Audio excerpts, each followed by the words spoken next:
Good morning. I'm going to bring you guys along. Today is not my day off, actually.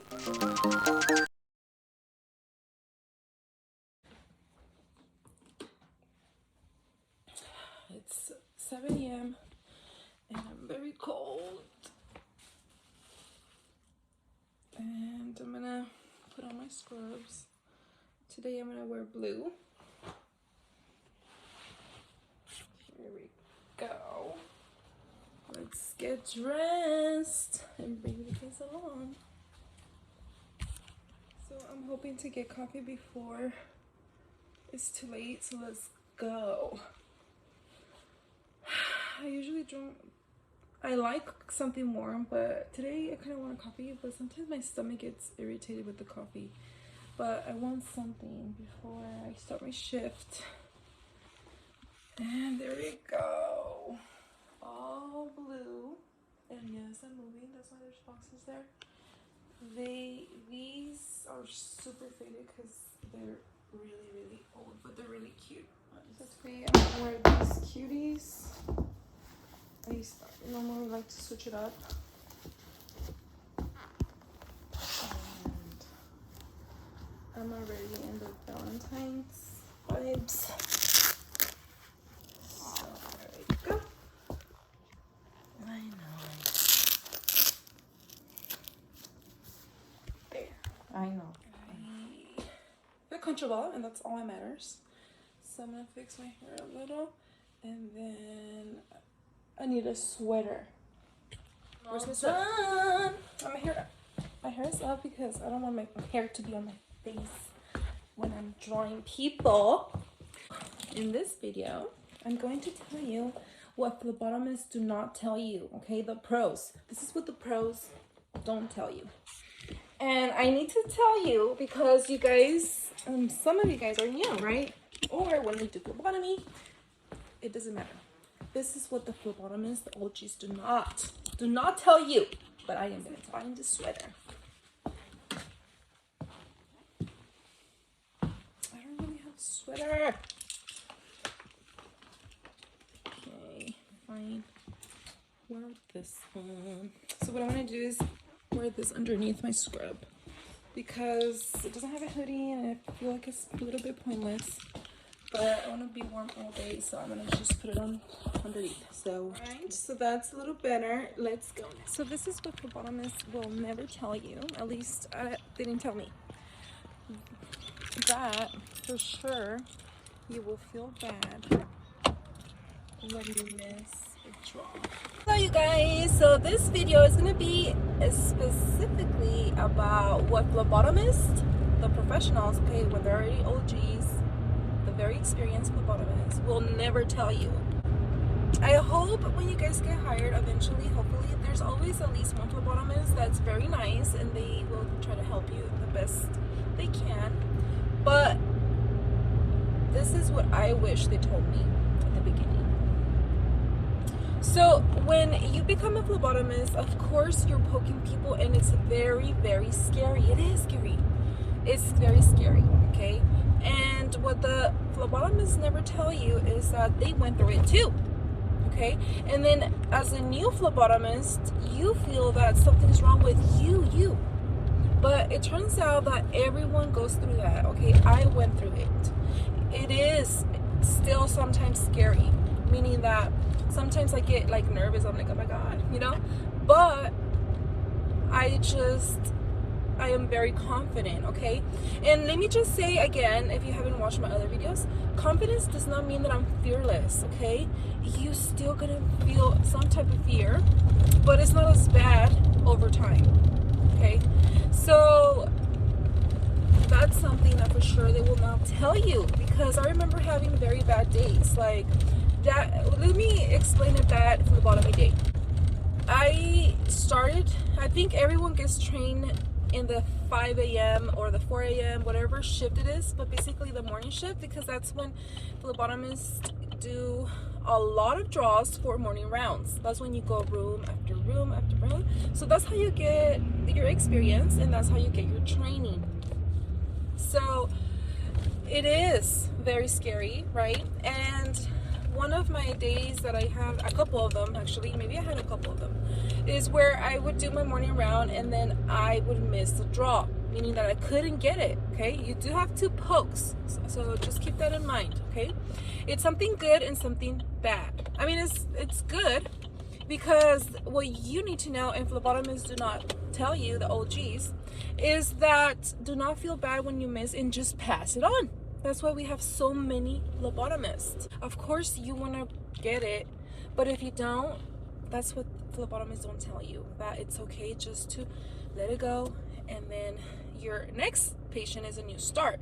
But my bad day that I remember is that I would keep having missed draws over and over and over and over again, to the point that I thought something was wrong with me, and I was like, I don't think this is not for me. And then I was like, what did I get myself into? Because it's not just phlebotomy, it's also like the laboratory, a lot of information that you have to remember. And then for me, blood cultures were very, very new, so I had a little notebook. I would carry a notebook, and if you guys want to, I would. That's what I did.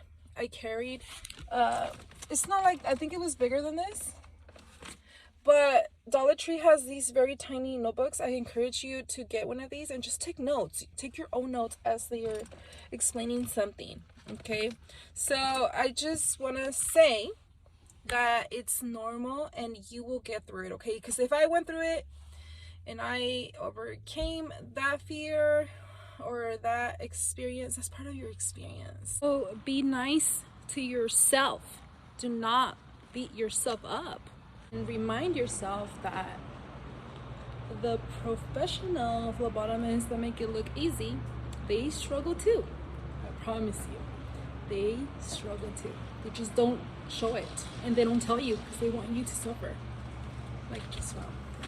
And now I've been doing it for 5.5 years, and it's crazy because it seems like easy money, but it's also very hard at times because not everyone is the same, and some people have very, very, very hard veins. Like, I don't know, like I just trip out, but I don't beat myself up anymore. So that's what the OGs phlebotomists will not ever tell you, that they don't beat themselves up when they miss a draw. Just pay attention, okay? Pay attention when someone misses, and you will know what I'm talking about. They do not feel bad and they just pass it on like nothing. And when you're a new phlebotomist, you're like, I couldn't get it. So basically, just confidence, you guys, means the will to try.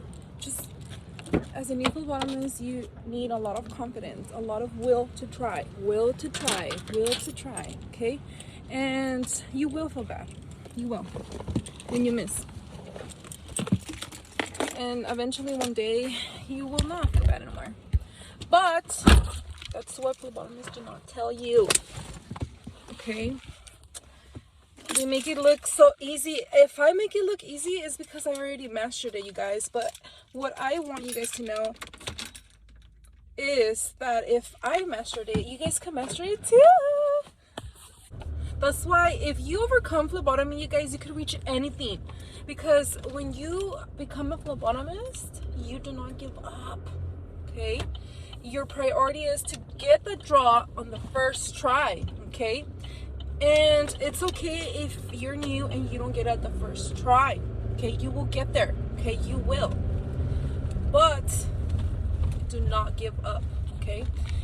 I just want to say that I felt like I was in the wrong career, because I would have those really bad days where I would miss multiple times, and I was like, no, something's wrong with me. So I hope that makes you guys feel better. Basically, something else I want to say is that do not compare yourself to other phlebotomists, okay? What I mean is that when I was new, of course I would see that they would draw people super fast, and they would always get it like on the first try. Or when they would grab my missed draw and they would come back super fast, I would think like, wow, something is really wrong with me, right? And just don't compare yourself to others. But of course, you will find a phlebotomist that inspires you, because I remember seeing one specific phlebotomist that I was like, I want to be like her. I'm going to be like her. And I would try my best to learn everything. But this phlebotomist was very, very like perfect. Whatever, no one's perfect, okay? But she thought she was, and she really kind of was a little bit. It's because she was so fast and she knew everything. But the only thing that I didn't really like about her, I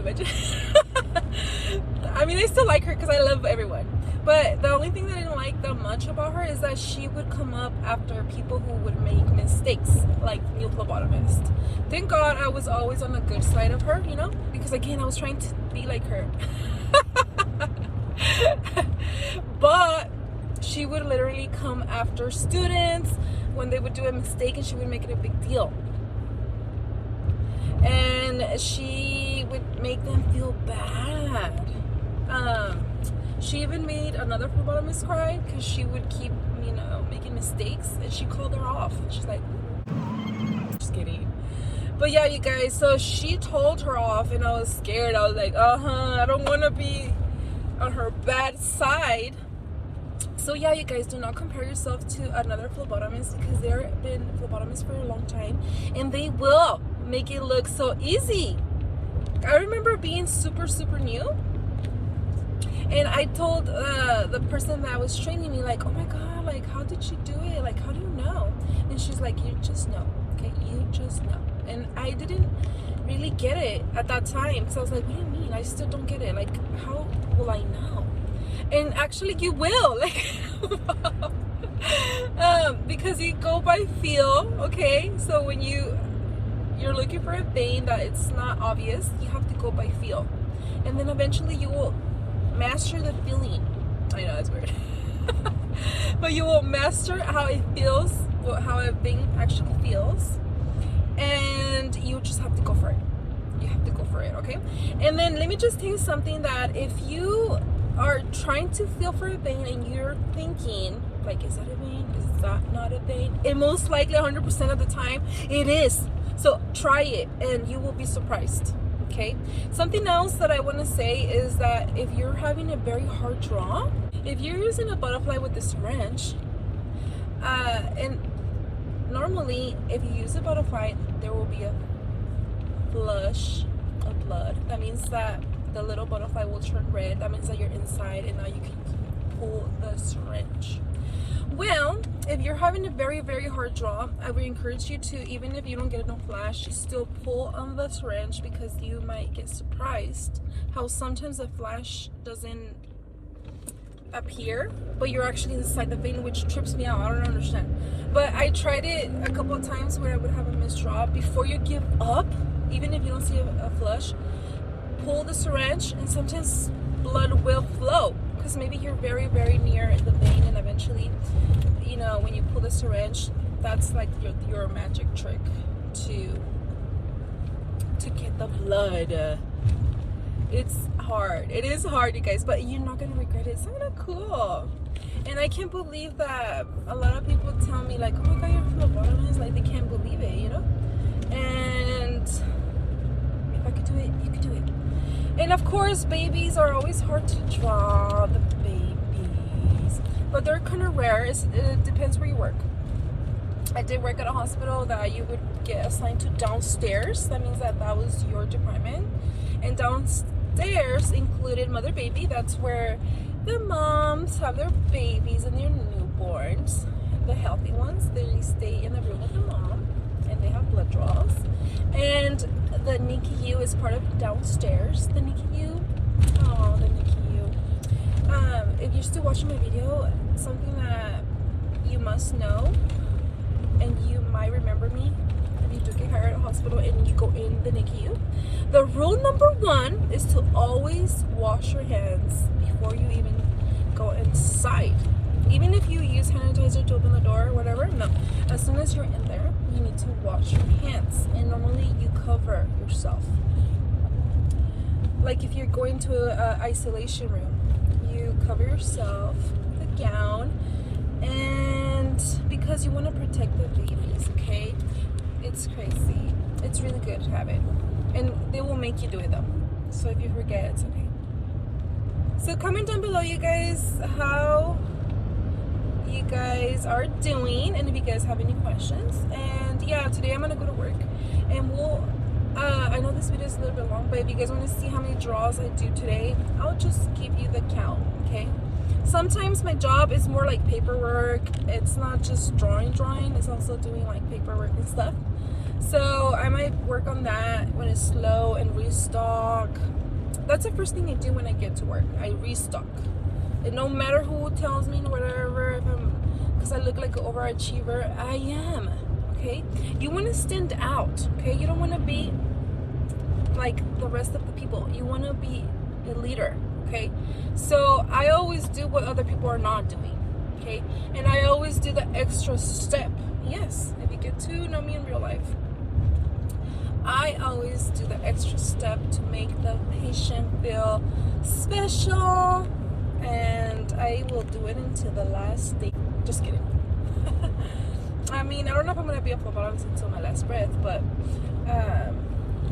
until my last minute as a phlebotomist.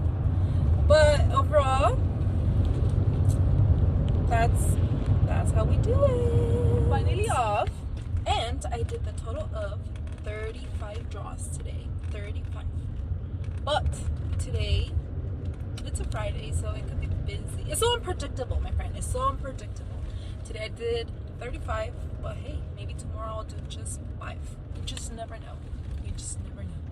Have a beautiful weekend if you're watching this today, Friday. Love you. Bye-bye.